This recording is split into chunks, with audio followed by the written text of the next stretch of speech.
16, que es bueno que lo guarden en su corazón, que es lo que hemos leído al comenzar la reunión, el Salmo 67. Y dice el Salmo 67 en el versículo 6, dice, 67, la tierra dará su fruto, nos bendecirá Dios, el Dios nuestro. Tomen la palabra de Dios. Esta palabra es verdad.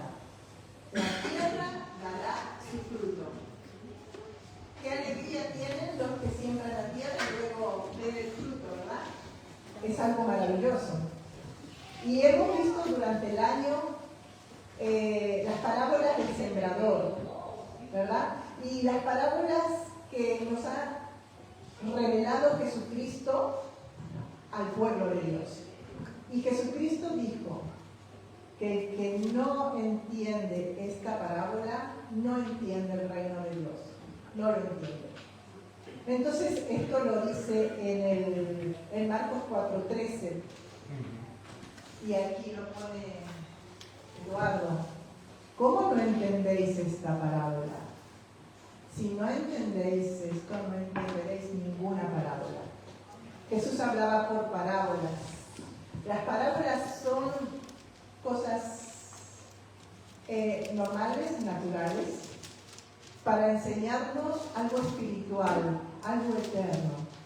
Y hemos aprendido durante el año, y muchas veces lo he predicado, la parábola del sembrador, ¿verdad? El sembrador salió a sembrar. Y hemos visto que la palabra de Dios es la semilla, la palabra de Dios, puesta en nuestros corazones, meditada, creída, perseverando en el pensamiento, en esa palabra que llega, entonces esa palabra da su fruto. Hoy día todos aquí somos creyentes en Cristo Jesús. Creo que sí, todos. ¿Seguro? Que sí. Pero porque algún día alguien les dio la palabra de la redención de Jesucristo y la recibieron, ¿verdad? Y hoy día cada uno de ustedes es hijo de Dios. Porque recibieron, escucharon, recibieron y creyeron que Jesús es el Salvador de nuestras vidas.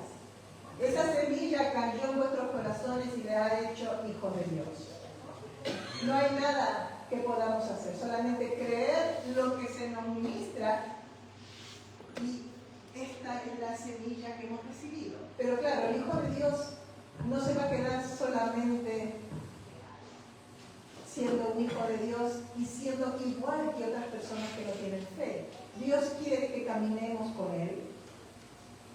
Dios quiere que ese Emmanuel, Dios por nosotros, esté proporcionándonos las fuerzas para cada día, la sabiduría para los negocios, a los jóvenes el entendimiento para poder comprender las mentiras que hay en el mundo que quiere atrapar a nuestra juventud, que hoy día la juventud de hoy está en gran peligro, tiene tanto entretenimiento que no puede dedicar su tiempo a la palabra y sembrar la semilla en sus corazones. La siembran en los colegios, mentiras, siembran filosofías que confunden a nuestra juventud. Ya no saben si son niños, si son niñas, los van a confundir. Por eso necesitamos la palabra de verdad para que podamos, con esa semilla, ¿qué? De fruto. La tierra dará su fruto. Nos bendecirá Dios, el Dios nuestro. Y la palabra enseñó perfectamente que la tierra es nuestro corazón. Y la palabra de Dios es la semilla. Pero la semilla fuera de la tierra no da nada. No puede dar fruto. Es ridículo, ¿no? Que el sembrador espere que la tierra dé su fruto y no sembró nada. No. Si nosotros queremos que Dios nos bendiga, si queremos que se haga la voluntad de Dios en nuestras vidas, la palabra de Dios, lo que nos ha dejado Jesucristo y grandes hombres de Dios, que han estado en persecución, incluso mártires, para que hoy podamos conocer la verdad y que la pongamos en el corazón, quitando del medio lo que estorba su crecimiento. Y hemos visto cuántas cosas estorban el crecimiento de la semilla. La salsa.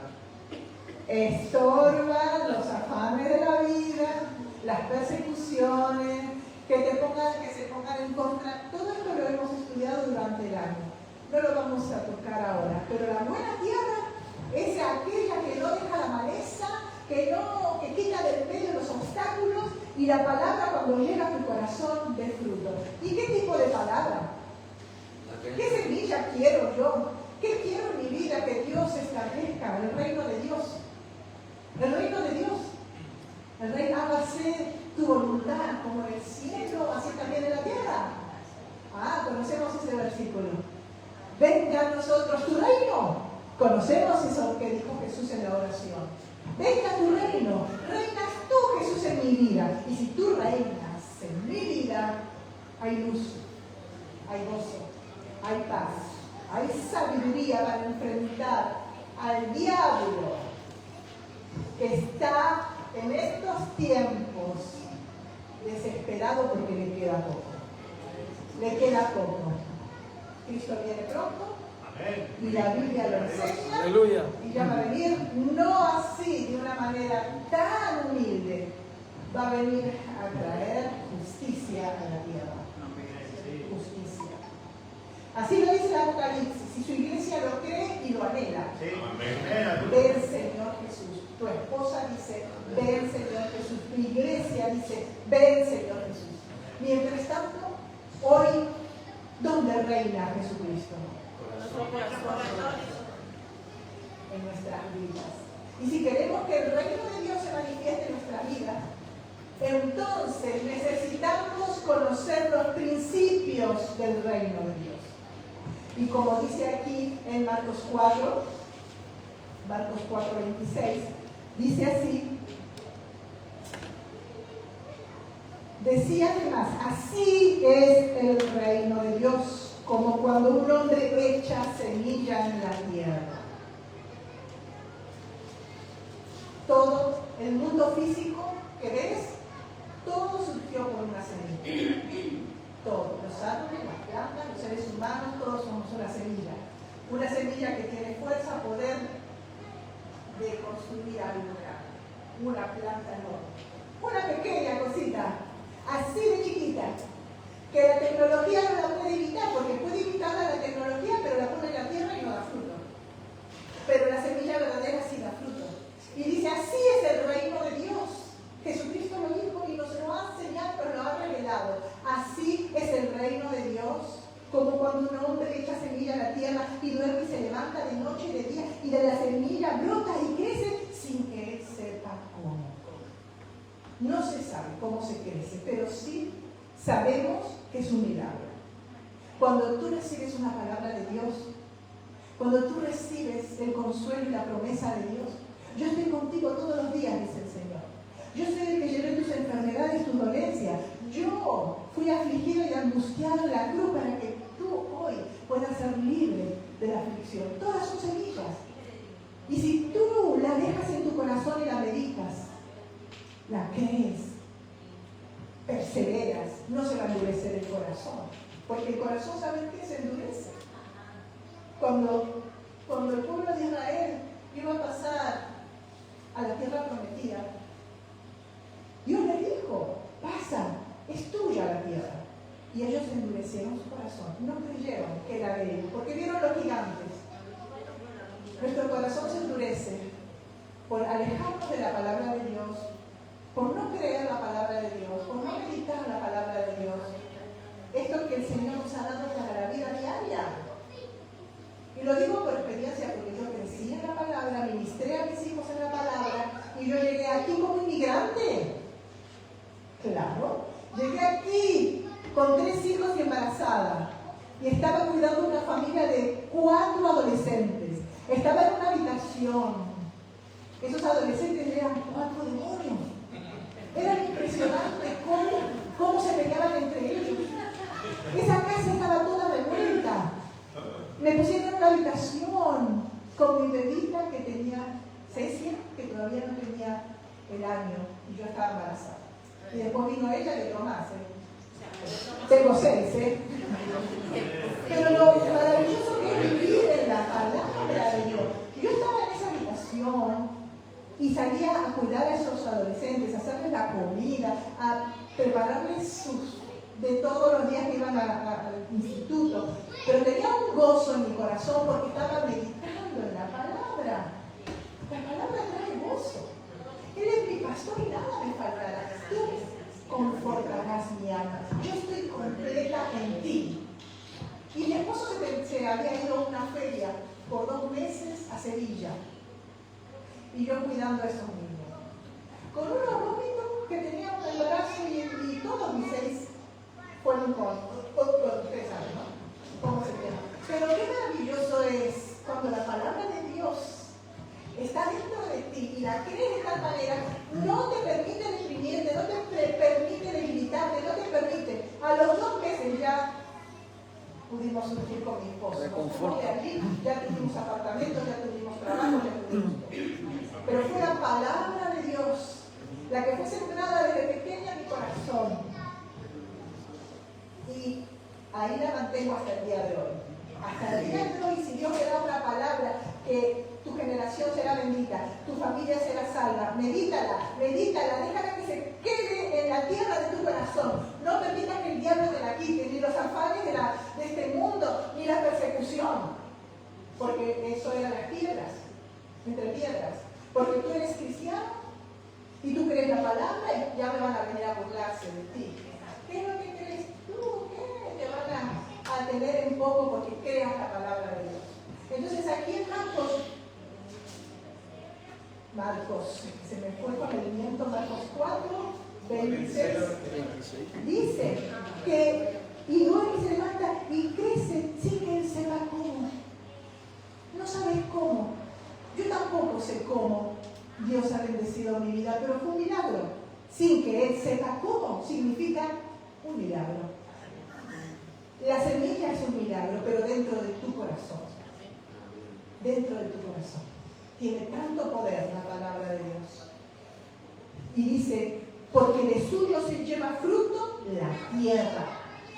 De suyo. Y en el griego es automáticamente. Esa palabra que tú estás meditando. Ese amor en que tú estás meditando de Cristo, cómo te amó, cómo vino a este mundo a ayudarte, eso automáticamente va a producir el milagro. La parte nuestra es tan fácil. Dios no nos pide nada, solamente que recibamos la palabra de Dios, la meditemos y estemos en ella. Más que nunca, porque el mundo se va en aumento su oscuridad. La iglesia de Jesucristo tiene la verdad. Creemos a un Dios que tiene su tumba vacía. Creemos en Jesucristo que está aquí en medio de nosotros. Aleluya. Y vamos a ir a Lucas 1. Lucas 1. El maravilloso acontecimiento del encuentro de la Virgen María, porque la Virgen estaba embarazada, pero de la Virgen. Amén. ¿Puedo explicar eso? Lucas 1. Es el encuentro. Vamos a Lucas 1. Dice así. ¿Qué ejemplo que nos dio esta mujer? ¿Qué ejemplo para todas las mujeres hoy día? Que se le aparezca un ángel que le diga que va a concebir y que esté arriesgando su vida, que la apedree, porque todavía no se había casado con José. Pero ¿qué hizo ella? Creyó la palabra que le dijo el ángel. La colocó en su corazón. Porque tener un hijo sin, ustedes saben, es un milagro. el milagro de la semilla. Y dice, desde el versículo, vamos a leer desde el versículo 39. En aquellos días, levantándose María, fue deprisa a la montaña, a una ciudad de Judá, y entró en casa de Zacarías y saludó a Elizabeth. Y aconteció que cuando vio Elizabeth, que es su prima, es parienta de ella, la salutación de María, la criatura saltó en su vientre, y Elizabeth fue llena del Espíritu Santo. Pero imagínense este encuentro de dos mujeres embarazadas y que llega María con Jesús en su vientre, porque la primera cuna del Hijo de Dios fue un útero femenino. Aleluya. Lo repito así porque a veces la gente no quiere que las mujeres prediquen, pero ¿cómo lo vamos a predicar si Jesús nació de una mujer? Y si nos da el Espíritu Santo y no nos podemos callar para decir la verdad a las personas. Entonces Jesús estaba allí dentro de ella, y cuando se encontró con Elizabeth, Juan el Bautista y Elizabeth se llenaron del Espíritu Santo. Y el Espíritu Santo no era puesto en cualquier persona. En el antiguo pacto solamente los reyes, los sacerdotes y los profetas tenían visitación del Espíritu Santo. Pero Juan el Bautista fue bautizado desde pequeño en el vientre de Elizabeth, porque fue María a saludarla, a su parienta. María estaba allí con su bebé. Y dice, y exclamó a gran voz y dijo, bendita tú entre las mujeres, y bendito el fruto de tu vientre, porque se me concede esto a mí, que la madre de mi Señor venga a mí. Porque tan pronto como llegó la voz de tu salutación a mis oídos, la criatura saltó de alegría en mi vientre. El Espíritu Santo es un espíritu de alegría. Y Elizabeth dijo de alegría. Que era Juan el Bautista. Alabado sea Jesús. Y bienaventurada la que creyó, porque se cumplirá lo que le fue dicho de parte del Señor. Entonces María dijo, engrandece mi alma al Señor, y mi espíritu se regocija en Dios mi Salvador, porque ha mirado la bajeza de su sierva, y ahora me llamará bienaventurada toda la generación. Qué hermosa alabanza que hizo María cuando Isabel le dijo, ¿quién me concede a mí este bien de que la madre de mi Señor venga a mí?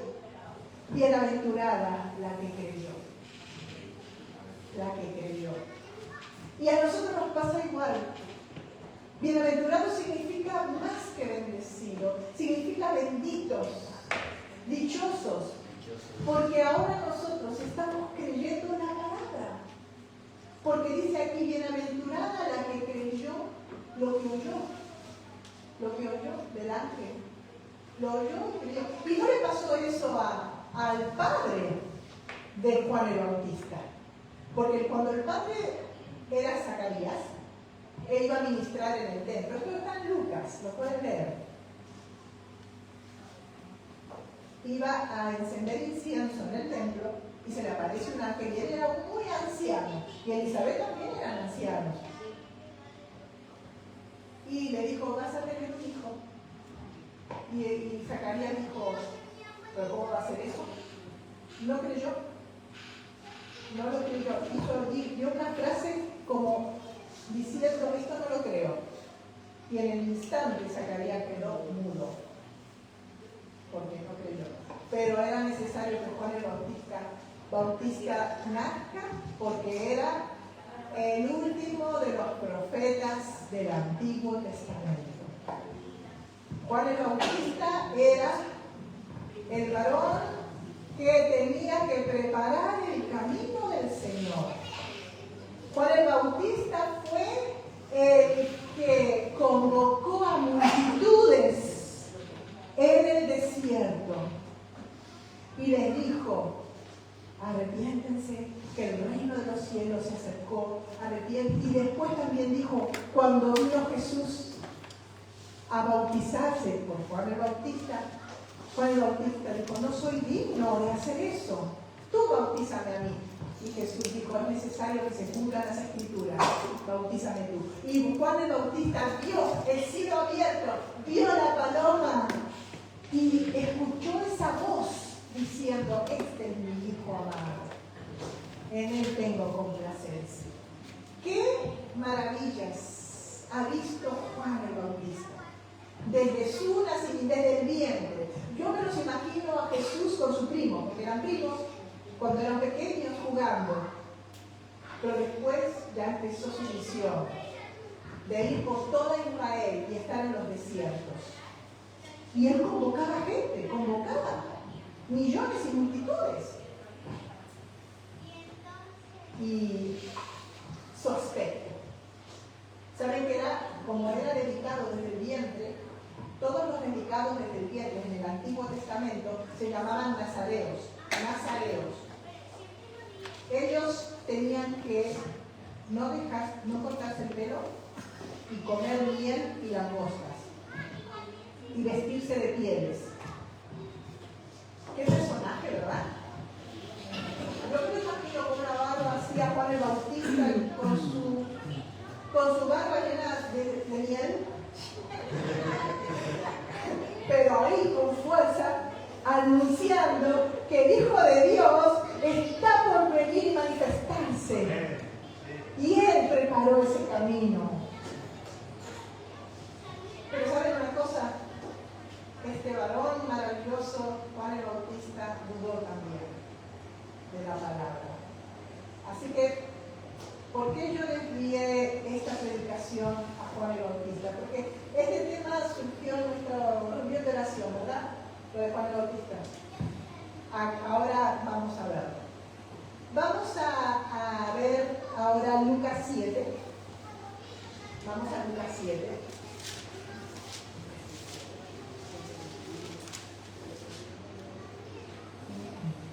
Del 18 al 28.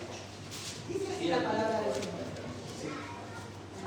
Los discípulos de Juan, saben que Juan era tan firme en su predicación que lo acusó a Herodes de andar en adulterio y lo metieron en la cárcel. Imagínense que Juan el Bautista, su ministerio fue de toda la vida anunciar que Cristo venía. Imagínenselo a Juan el Bautista encarcelado. Él que era libre, que ni le importaba la moda, que se tenía que vestir de pieles y comer langostas y miel. Está preso. Qué desánimo, ¿verdad? Y encima pensar, ¿será que hice bien? ¿Será este del que yo prediqué a tantas multitudes? ¿Dudo? Y si a veces uno dice, si Juan el Bautista dudó, ¿cómo no voy a dudar yo de la palabra? No le alcanzamos ni al talón con la fe que tenía ese hombre de Dios, pero su circunstancia, en la cárcel, preso, y quién sabe qué condiciones, ¿verdad? Y dice así, los mensajeros de Juan. Los discípulos de Juan le dieron las nuevas de todas estas cosas y llamó Juan a 2 de sus discípulos y los envió a Jesús para preguntarle, ¿eres tú el que había de venir o esperaremos a otro?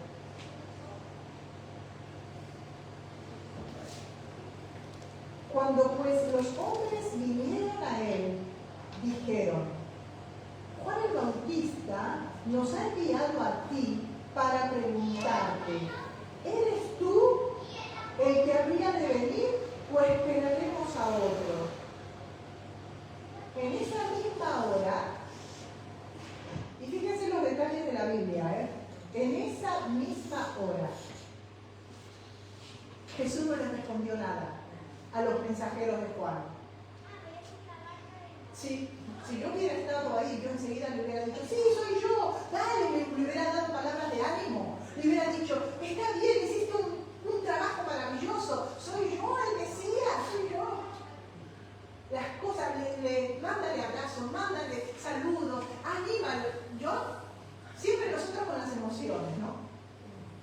Tratando de levantar al que está Pero no, Jesús no usó nada emocional, nada. Y en esa misma hora sanó a muchos de enfermedades, de plagas, de espíritus malos, y a muchos ciegos les dio la vista.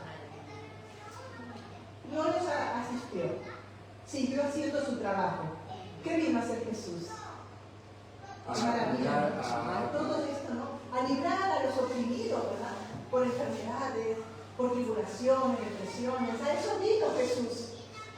A eso vino. Abramos nuestro corazón, porque Jesús es el mismo ayer y hoy y por los siglos. Él no vino a enfermarte, como muchos dicen, tienes eso porque hiciste aquello. No, Él vino a sanarte. Él sabe que eres un pecador y vino a librarte de la consecuencia del pecado y vino a sanarte, a acompañarte, a Emmanuel, Dios contigo, date poder. Tenemos un mal concepto muchas veces de nuestro Dios poderoso. En esa misma hora sanó a muchos de enfermedades y plagas y de espíritus malos, y a muchos ciegos les dio la vista. Y respondiendo Jesús les dijo: id, haced saber a Juan lo que habéis visto y oído. Los ciegos ven, los cojos andan, los leprosos son limpiados, los sordos oyen, los muertos son resucitados, y a los pobres es anunciado el Evangelio. Vayan a decirle eso, lo cumplieron. Resucitaron en esa misma hora. Jesús resucitó muertos. Jesús limpió leprosos. Jesús dio vista a los ciegos, a los paralíticos los hizo saltar de alegría. En esa misma hora cuando vinieron los discípulos de Juan. ¿No es mejor esta respuesta, no? Pero igualmente unas palabras de ánimo voy a hacer. Bueno, hiciste un gran trabajo, primo. Lo hiciste bien. Ahora, bueno, te van a cortar la cabeza, pero te vamos a recibir muy bien. Los mártires tienen una entrada gloriosa en reino de los cielos. Yo creo que también, porque predico su palabra. Ustedes también predican la palabra de Dios. No vayan a ir al cielo y Jesús te diga con esa ternura y esos ojos tan compasivos: ¿hiciste algo por mí? Y bueno, no, que me dediqué a mí porque yo necesitaba algo. Ah, lo hiciste, bueno, vale, te da un abrazo. Pero cuando Jesús en el cielo: ¿hiciste algo para que la gente conozca que yo les amo? Pues sí, prediqué todos los domingos. Bueno, ahí me va a dar algún premio, supongo. Pero los mártires, los que murieron por el Evangelio, wow. Hay muchos que se van a avergonzar ante los ojos de Dios, ante la mirada tierna de Jesús. Pero hay muchos que van a recibir su recompensa. Algunos dicen: con tal de que llegue al cielo es suficiente, ¿no? Pero no es eso, no es eso. Es que nosotros tenemos la semilla de la verdad. Es que tenemos la vida dentro de nosotros como cristianos. Es la única, diríamos, religión, porque no es religión, no, es una relación con la palabra. La única que tiene un Salvador. Ni Buda, ni los musulmanes, no. Ellos van al engaño de Satanás, a matar cristianos, a matar. Pero nosotros tenemos un Salvador que nos invitó y es un Dios de amor, que nos ha enseñado a reflejar su grandeza. Y aquí, entonces le dice esto. ¿Por cuál versículo voy? Por el 23. Bien. Y bienaventurado es aquel que no haya tropiezo en mí. Cuando se fueron los mensajeros de Juan, comenzó a decir de Juan a la gente: ¿qué salisteis a ver al desierto? ¿Una caña sacudida por el viento? ¿Mas qué salisteis a ver? ¿A un hombre cubierto de vestiduras delicadas? He aquí, los que tienen vestiduras preciosas y viven en deleites, en los palacios de los reyes están. Mas ¿qué salisteis a ver? A un profeta. Sí, os digo, y más que profeta, este es de quien está escrito: he aquí mi mensajero delante de tu paz, el cual preparará tu camino delante de ti. Os digo que entre los nacidos de mujeres no hay mayor profeta que Juan el Bautista, pero el más pequeño es el grande del reino de los cielos. Muy bien.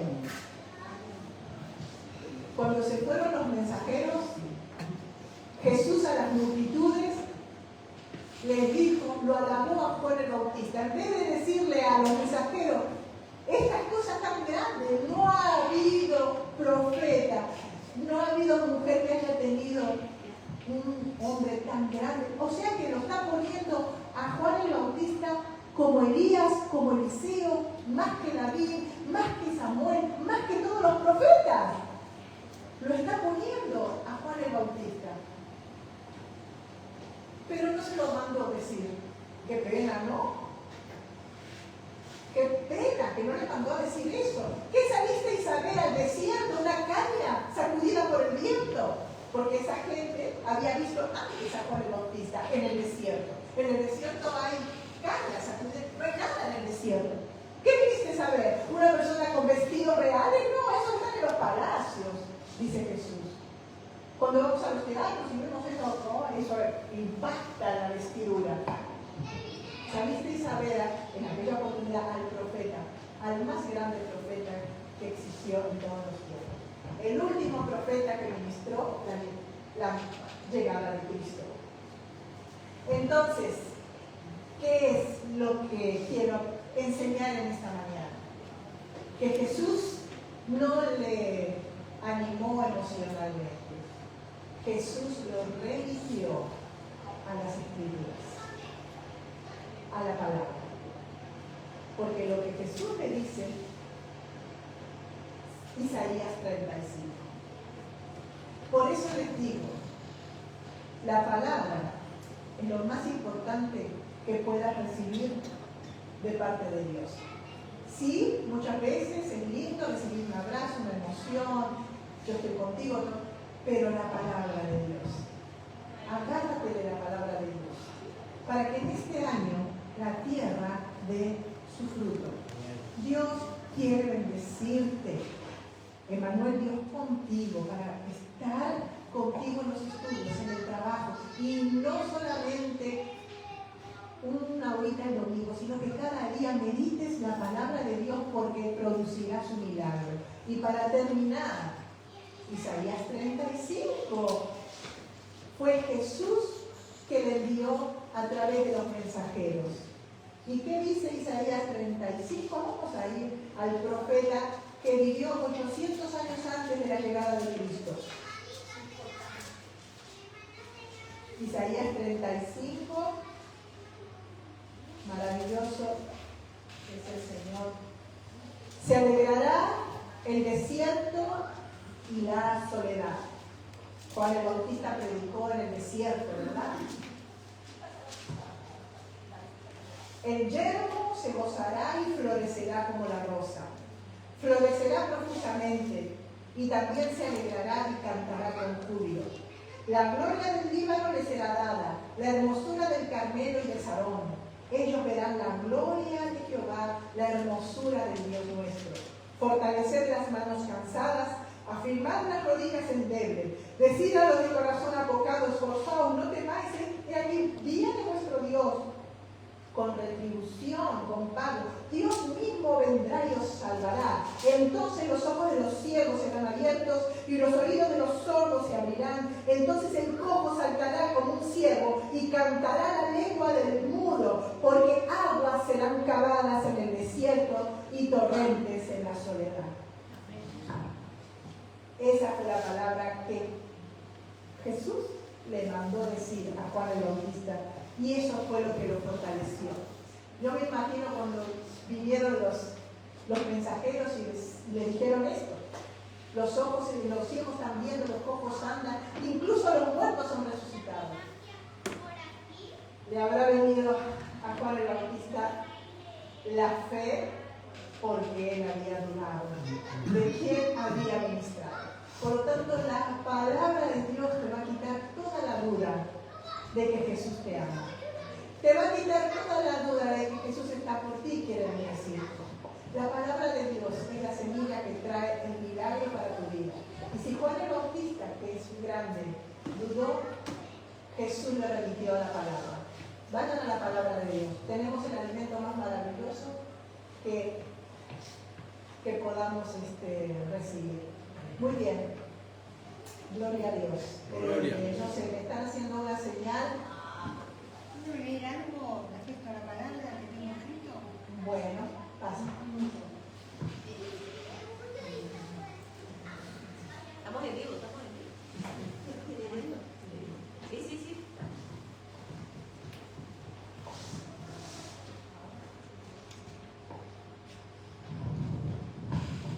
Y he dado fin a un movimiento perenne de gloria y nobleza más que el bronce duradero y el cemento, de lo que hoy lo mejor separa y atraviesa, engendrando lo más excelso, la palabra, gracia divina,